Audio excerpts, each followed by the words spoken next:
Hello everyone, welcome back to my channel. ಇವತ್ತೊಂದು useful video. ಇದನ್ನು ಎಲ್ಲರಿಗೂ ಶೇರ್ ಮಾಡಲೇಬೇಕು ನೀವು. ಇದು millet mix healthy drink powder. ಇದರಲ್ಲಿ ನಾನು 6 ಥರದ ಮಿಲೆಟ್ಸನ್ನು ಯೂಸ್ ಮಾಡಿದ್ದೀನಿ ಮತ್ತು 25 ಅಬವ್ ಬೇಳೆಗಳು ಮತ್ತು ಕಾಳುಗಳನ್ನು ಯೂಸ್ ಮಾಡಿ, ಡ್ರೈ ಫ್ರೂಟ್ಸು, ಸೀಡ್ಸ್ ಎಲ್ಲ ಯೂಸ್ ಮಾಡಿ ಮಾಡಿರೋವಂಥದ್ದು ಹೆಲ್ತಿ ಡ್ರಿಂಕ್ ಪೌಡರ್ ಇದು. ಇದರಲ್ಲಿ 6 ವೆರೈಟೀಸ್ ಮಿಲೆಟ್ಸ್ ಇದೆ ಮತ್ತು ಬೀಜಗಳಿವೆ. ಕಲ್ಲಂಗಡಿ ಬೀಜ, ಸೌತೆಕಾಯಿ ಬೀಜ, ಕುಂಬಳಕಾಯಿ ಬೀಜ, ಸೂರ್ಯಕಾಂತಿ ಬೀಜ, ಹಾಗೆ ಕಾಳುಗಳು, ಅಲಸಂದೆ ಕಾಳು 2 ಥರದ್ದು, ಹುರುಳಿಕಾಳು, ಉದ್ದಿನಬೇಳೆ, ಕೆಂಪು ಬೇಳೆ, ಶೇಂಗಾ ಬೀಜ, ಹೆಸರು ಕಾಳು, ಬಾರ್ಲಿ ಅಕ್ಕಿ, ಮೆಂತೆ, ಗಸಗಸೆ, ಮಡಕೆ ಕಾಳು, ಅವರೆಕಾಳು, ಕಾಬೂಲ್ ಕಡಲೆ, ಕಡಲೆಬೇಳೆ, ಅವರೆಬೇಳೆ, ಸಬ್ಬಕ್ಕಿ ಮತ್ತು 3 ಥರದ್ದು ರಾಜ್ಮಾ ಇದೆ, ವಾಲ್ನಟ್ಸ್, ಬಾದಾಮಿ ಮತ್ತು ಗೋಡಂಬಿ ಇದೆ, ಏಲಕ್ಕಿ ಸ್ವಲ್ಪ, ಸೋಂಪು ಮತ್ತು ರಾಗಿ, ಅಕ್ಕಿ ಮತ್ತು ಗೋಧಿ ಅಷ್ಟು ಯೂಸ್ ಮಾಡಿರೋವಂಥ ಹೆಲ್ತಿ ಡ್ರಿಂಕ್ ಪೌಡರು. ಇದು ಎಲ್ಲ ಸೇರಿದ್ರೆ ಎಷ್ಟಾಗುತ್ತೆ ನೋಡಿ, ಅಷ್ಟೇ ಕ್ವಾಂಟಿಟಿಯಲ್ಲಿ ನಾವು ರಾಗಿ ಕೂಡ ತಗೋಬೇಕು. ರಾಗಿ ಗಂಜಿ ಅಂತಲೇ ಮಾಡ್ಕೊಂಡು ಕುಡಿಬೋದು. ಡೈಲಿ 1 ಟೈಮ್ ಕುಡಿದ್ರೆ ತುಂಬ ಒಳ್ಳೆಯದು. ಇಷ್ಟು ನಾವು ಡೈಲಿ ತಿಂತೀವ? ಖಂಡಿತ ಇಲ್ಲ. ಅದಕ್ಕೋಸ್ಕರನೇ ಇದು ಇಷ್ಟನ್ನು ಒಂದು ಸಲ ಪೌಡರ್ ಮಾಡಿ ಎಲ್ಲ ಏನಾದರೂ ಇಟ್ಟರೆ ನಾವು ಅದನ್ನು ಡೈಲಿ ಯೂಸ್ ಮಾಡ್ಬೋದು. ಅದರಲ್ಲಿರೋ ಎಲ್ಲ ಅಂಶಗಳು ನಮ್ಮ ಹೊಟ್ಟೆಗೆ ಡೈಲಿ ಸೇರುತ್ತೆ, ನಮ್ಗೆ ಹೆಲ್ತ್ ಕೂಡ ಇಂಪ್ರೂವ್ ಆಗುತ್ತೆ. PCOD ಪ್ರಾಬ್ಲಮ್ ಇರೋರಿಗೆ, ಶುಗರ್ ಪೇಷಂಟ್ ಅವರಿಗೆ, ಥೈರಾಯ್ಡ್ ಪ್ರಾಬ್ಲಮ್ ಇರೋರಿಗೆ, ಪೀರಿಯಡ್ ಇರ್ರೆಗ್ಯುಲರ್ ಇರುವವರಿಗೆ ತುಂಬ ಒಳ್ಳೆಯದು. ಎಲ್ಲರೂ ಇದನ್ನು ಕುಡಿಬೋದು. 1 ಇಯರ್ ಬೇಬಿಯಿಂದ ಟಿಲ್ 80-90 ಇಯರ್ಸ್ ಅವ್ರಿಗೂ ಕುಡಿಬೋದು. ಯಾರಿಗೂ ಇದು ಆಗೋದಿಲ್ಲ ಅಂತ ಇಲ್ಲ, ಎಲ್ಲರೂ ಕುಡಿಬೋದು. ತುಂಬ ಹೆಲ್ತಿ ಬೆನಿಫಿಟ್ ಇದೆ ಇದರಲ್ಲಿ. ಒಂದೊಂದು ಕಾಳುಗಳ ಬೆನಿಫಿಟ್ಸ್ ಏನಂತ ನೀವು ಗೂಗಲಲ್ಲಿ ಸರ್ಚ್ ಮಾಡಿದರೆ ನಿಮಗೆ ಗೊತ್ತಾಗುತ್ತೆ. ಇವಾಗ ನಾನು ಮಿಲೆಟ್ಸ್ಗಳನ್ನೆಲ್ಲ ತೊಳೆದು ಒಂದು ನೈಟ್ ನೆನೆಸಿ ಇಡ್ತಾ ಇದ್ದೀನಿ. ಎಲ್ಲ 6 ಥರದ ಮಿಲೆಟ್ಸ್ ನಾನು ತಗೊಂಡಿದ್ದೀನಿ. ಅದು ಅಷ್ಟನ್ನು ತೊಳೆದು, ಎಷ್ಟು ಕ್ವಾಂಟಿಟಿ ಬೇಕು ನೋಡಿ ಅಷ್ಟನ್ನು ತಗೊಂಡು ತೊಳೆದು ಅದನ್ನು ನೆನೆಸಬೇಕು. ಅದು ನೆನೆಸೋದು ಯಾಕಂದರೆ ಅದರಲ್ಲಿರುವ ಹೀಟ್ ಅಂಶ ಹೋಗುತ್ತೆ ಅಂತ. ಡ್ರೈ ಹಂಗೆ ಹಾಕಿದ್ರೆ ಅದ್ರ ಹೀಟ್ ಆಗುತ್ತೆ. ಅದಕ್ಕೋಸ್ಕರ ಒಂದು ರಾತ್ರಿ ನೆನೆಸಿ ಒಣಗಿಸಿ ಅದನ್ನು ಪೌಡರ್ ಮಾಡಬೇಕು. ಆವಾಗ ಅದರಲ್ಲಿರುವ ಹೀಟ್ ಅಂಶ ಹೋಗುತ್ತೆ. ಎಲ್ಲ ಥರದ್ದು ಮಿಲೆಟ್ಸನ್ನು ನಾನು ಇವಾಗ ತೊಳಿತಾ ಇದ್ದೀನಿ. ನಮ್ಮ ಹೆಲ್ತನ್ನು ಕಾಪಾಡಿಕೊಳ್ಳೋದು ನಮ್ಮದೇ ಜವಾಬ್ದಾರಿ ಅಲ್ವಾ? ಹೆಲ್ತ್ ಈಸ್ ವೆಲ್ತ್ ಅಂತ ಹೇಳ್ತಾರೆ. ಆರೋಗ್ಯವೇ ಭಾಗ್ಯ. ಆರೋಗ್ಯ ಇಲ್ಲ ಅಂದರೆ ಏನಿದೆ? ಅದಕ್ಕೋಸ್ಕರ ಇದನ್ನು ಒಂದು ಸಲ ಮಾಡಿ ಇಟ್ಟರೆ ನಾವು 6 to 7 ಮಂತ್ಸ್ ನಾವು ಯೂಸ್ ಮಾಡ್ಬೋದು. ಓದುವ ಮಕ್ಕಳಿಗೆಲ್ಲ ಕೊಟ್ಟರೆ ತುಂಬ ಒಳ್ಳೆಯದು. ಅವರ ಬ್ರೈನ್ ಶಾರ್ಪ್ ಆಗುತ್ತೆ. ಅದರಲ್ಲಿ ಬಾದಾಮಿ, ವಾಲ್ನಟ್ಸ್ ಎಲ್ಲ ಹಾಕಿರೋದ್ರಿಂದ ಬ್ರೈನಿಗೆ ತುಂಬ ಒಳ್ಳೆಯದು. ಮತ್ತು ಇದು ಅಗಸೆ ಬೀಜ ಎಲ್ಲ ಹಾಕಿರೋದ್ರಿಂದ ಕೂದಲಿಗೆ ಕೂಡ ತುಂಬ ಒಳ್ಳೆಯದು. ನಮ್ಮ ಹೇರ್ ಗ್ರೋತ್ ಆಗುತ್ತೆ. 4 ರೀತಿಯ ಬೀಜ, ಕಲ್ಲಂಗಡಿ ಬೀಜ, ಸೌತೆಕಾಯಿ ಬೀಜ, ಕುಂಬಳಕಾಯಿ ಬೀಜ ಮತ್ತು ಸೂರ್ಯಕಾಂತಿ ಬೀಜ, ಅದು ಕೂಡ ಡ್ರೈ ಸೀಡ್ಸ್ ಯೂಸ್ ಮಾಡಿದ್ದೀನಿ. ಅದರಲ್ಲಿ ಕೂಡ ಹೆಲ್ತ್ ಬೆನಿಫಿಟ್ಸ್ ಇರುತ್ತೆ ಅಲ್ವಾ? ಇದನ್ನು ನೆನೆಸಿ ಇದರ ಹೀಟ್ ಅಂಶ ಹೊರಗೆ ತೆಗಿಬೇಕಷ್ಟೇ ಹೊರತು ಇದು ಮೊಳಕೆ ಬರೋದಿಲ್ಲ. ಮಿಲೆಟ್ಸ್ ಯಾವತ್ತೂ ಮೊಳಕೆ ತರಿಸಲಿಕ್ಕೆ ಆಗೋದಿಲ್ಲ, ಮೊಳಕೆ ಬರೋದಿಲ್ಲ ಅದು. ಇದು ಇಷ್ಟನ್ನು ನೆನೆಸಿದ್ದೀನಿ ನೋಡಿ. ಒಂದು ನೈಟ್ ನೆನೆದ್ರೆ ಸಾಕಾಗುತ್ತೆ. ನೆಕ್ಸ್ಟ್ ಡೇ ಅದನ್ನು ನೆರಳಿಗೆ ಒಣಗಿಸಬೇಕು. ಬಿಸಿಲಿಗೆ ಹಾಕಬಾರ್ದು, ನೆರಳಲ್ಲಿ ಒಣಗಿಸಬೇಕು. ಒಂದು ಕಾಟನ್ ಟವಲ್ ಹಾಕಿ ಅದರ ಮೇಲೆ ಒಣಗಿಸಿದ್ರೆ ಬೇಗನೆ ಆರಿಕೊಳ್ಳುತ್ತೆ. ನೀರು ಆರಿಕೊಂಡ್ರೆ ಆಯಿತು ಅಷ್ಟೇ. ಎಲ್ಲ ಮಿಲೆಟ್ಸ್ ಒಂದೇ ಥರ ಕಾಣಿಸುತ್ತೆ, ಬಟ್ ಬೇರೆ ಬೇರೆ ಇದೆ. ಇದರ ಜೊತೆ ನಾನು ಅಕ್ಕಿ, ಮಡಕೆ ಕಾಳು ಮತ್ತು ಇನ್ನೊಂದು ರೀತಿಯ ಕಾಳನ್ನು ಕೂಡ ನೆನೆಸಲಿಲ್ಲ, ಅದು ಜಸ್ಟ್ ವಾಶ್ ಮಾಡಿ ಇಲ್ಲಿ ಆರಿಸ್ತಾ ಇದ್ದೀನಿ, ಒಣಗಿಸ್ಲಿಕ್ಕೆ ಹಾಕಿದ್ದೀನಿ. ಇನ್ನು ಒಣಗಿದ ಮೇಲೆ ನೆಕ್ಸ್ಟ್ ಏನು ಪ್ರೊಸೀಜರ್ ಅಂತ ಹೇಳ್ತೀನಿ ನಿಮಗೆ. ಆದಷ್ಟು ನೀವು ಮನೆಯಲ್ಲೇ ಮಾಡಿ ಇದನ್ನು ಹೆಲ್ತಿಯಾಗಿ ಡೈಲಿ 1 ಟೈಮ್ ಕುಡಿದ್ರೆ ತುಂಬ ಒಳ್ಳೆಯದು. ಬೆಳಗಿನ ಬ್ರೇಕ್ಫಾಸ್ಟ್ ಟೈಮಲ್ಲಿ ಕೂಡ ಕುಡಿಬೋದು. ಬೆಲ್ಲ ಹಾಕಿ ಕೊಡ್ಬೋದು ನೀವು ಮಕ್ಕಳಿಗೆ. ಉಪ್ಪು ಹಾಕಬೇಕಂತ ಏನಿಲ್ಲ, ಉಪ್ಪು ಹಾಕಬೇಡಿ. ಸಕ್ಕರೆ ಕೂಡ ಹಾಕಬಾರ್ದು. ಅಟ್ಲೀಸ್ಟ್ ಸಕ್ಕರೆ ಅದು ನಮ್ಮ ಬಾಡಿಗೆ ಹೋಗೋದು ಅವಾಯ್ಡ್ ಆಗುತ್ತೆ. ಬೆಲ್ಲ ಆದರೆ ತುಂಬ ಒಳ್ಳೆಯದು ನಮ್ಮ ಬಾಡಿಗೆ.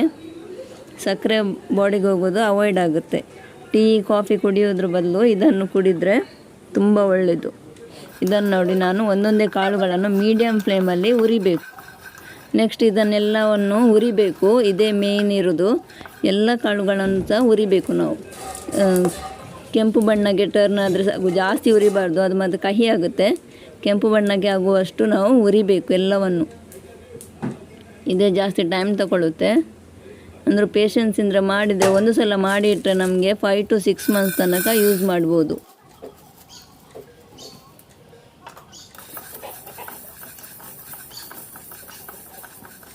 ಎಲ್ಲನೂ ನೀಟಾಗಿ ಹುರಿದ್ರೆ ಸಾಕು. ನೋಡಿ ಇದು ಕೆಂಪು ಬಣ್ಣಕ್ಕೆ ಟರ್ನ್ ಆಗುತ್ತೆ, ಅಷ್ಟು ಹುರಿದ್ರೆ ಸಾಕು. ನೋಡಿ ಈ ರೀತಿ ಇಷ್ಟು ಹುರಿದ್ರೆ ಸಾಕು. ನೆಕ್ಸ್ಟ್ ಅಕ್ಕಿ ಇದೇ ರೀತಿ ಎಲ್ಲ ಕಾಳುಗಳನ್ನು ಕೂಡ ಹುರಿಬೇಕಾಗುತ್ತೆ. 30+ ಇಂಗ್ರೀಡಿಯೆಂಟ್ಸ್ ಇರೋದ್ರಿಂದ ಹುರಿಯೋದಕ್ಕೆ ಸ್ವಲ್ಪ ಟೈಮ್ ತಗೊಳ್ಳುತ್ತೆ. ನನಗಂತೂ 2 hours ಬೇಕಾಯಿತು. ಅಂದರೆ ಪೇಷನ್ಸಿಂದ ಸ್ವಲ್ಪ ಹುರಿಬೇಕಾಗುತ್ತೆ. ಈ ಬೇಸಿಗೆ ಕಾಲದಲ್ಲಿ ಇದು ತುಂಬ ಒಳ್ಳೆ ಹೆಲ್ತಿ ಡ್ರಿಂಕ್ ಅಂತಲೇ ಹೇಳ್ಬೋದು.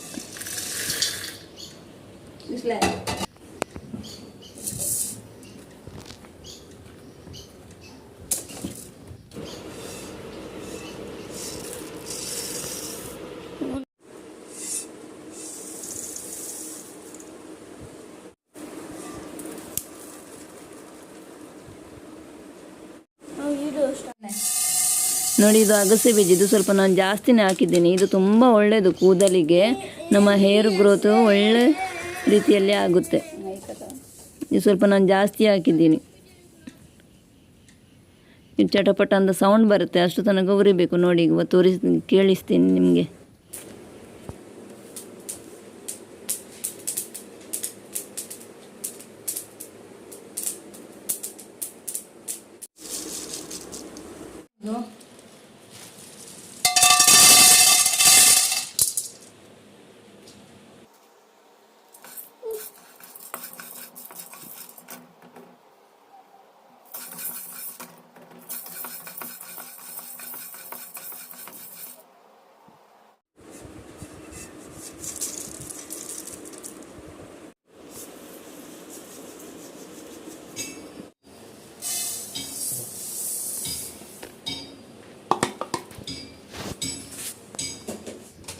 ಸ್ವಲ್ಪ ಕರಿಮೆಣಸು ಕೂಡ ಯೂಸ್ ಮಾಡಬೇಕು, ಯಾಕಂದರೆ ಅದು ಕೋಲ್ಡ್ ಎಲ್ಲ ಆಗೋದಿಲ್ಲ, ಬಾಡಿ ಕೋಲ್ಡ್ ಆಗೋದಿಲ್ಲ.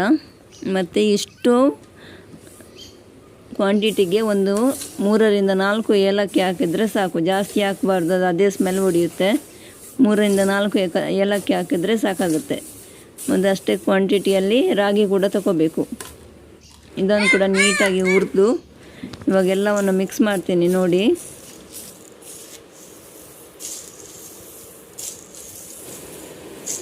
ತುಂಬ ಹೈ ಪ್ರೋಟೀನ್ ಇರೋ ಪೌಡರ್ ಆಗಿರೋದ್ರಿಂದ ಡೈಲಿ 2 times ಕುಡಿಬಾರ್ದು, 1 time ಕುಡಿದ್ರೇ ಸಾಕಾಗುತ್ತೆ. ರಿಚ್ ಪ್ರೋಟೀನ್ ಇದೆ ಇದರಲ್ಲಿ. ಇಷ್ಟು ಐಟಮ್ಸ್ ಇರುವಾಗ 2 times ಯಾರು ಕುಡಿಬೇಡಿ, ಡೈಲಿ 1 time ಕುಡಿದರೆ ಸಾಕು.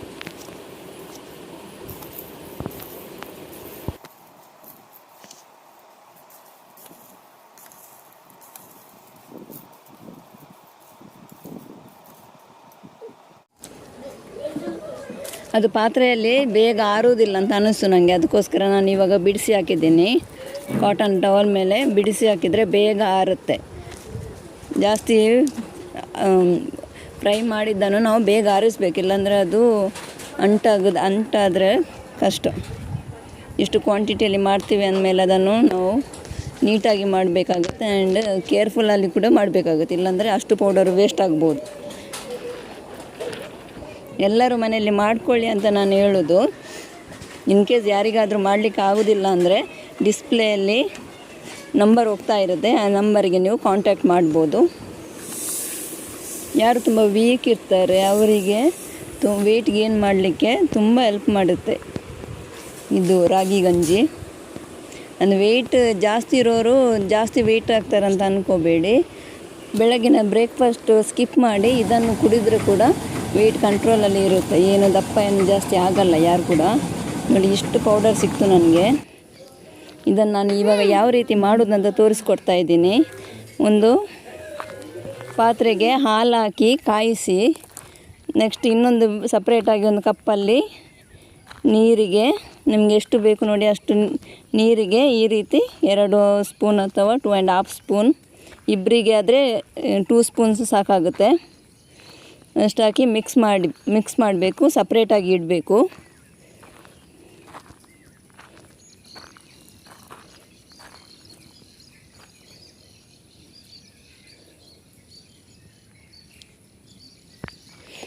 ಗಂಟು ಇರಬಾರ್ದು, ಆ ರೀತಿ ಚೆನ್ನಾಗಿ ಕಲಿಸ್ಬೇಕು ಇದನ್ನು.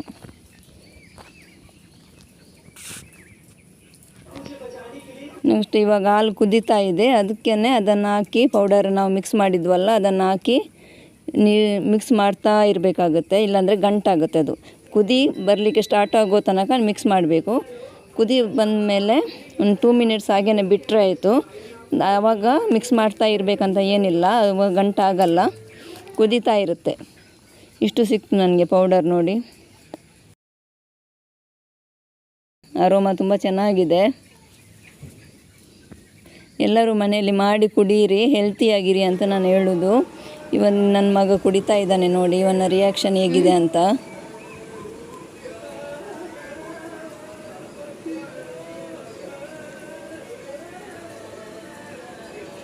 ಸೂಪರ್.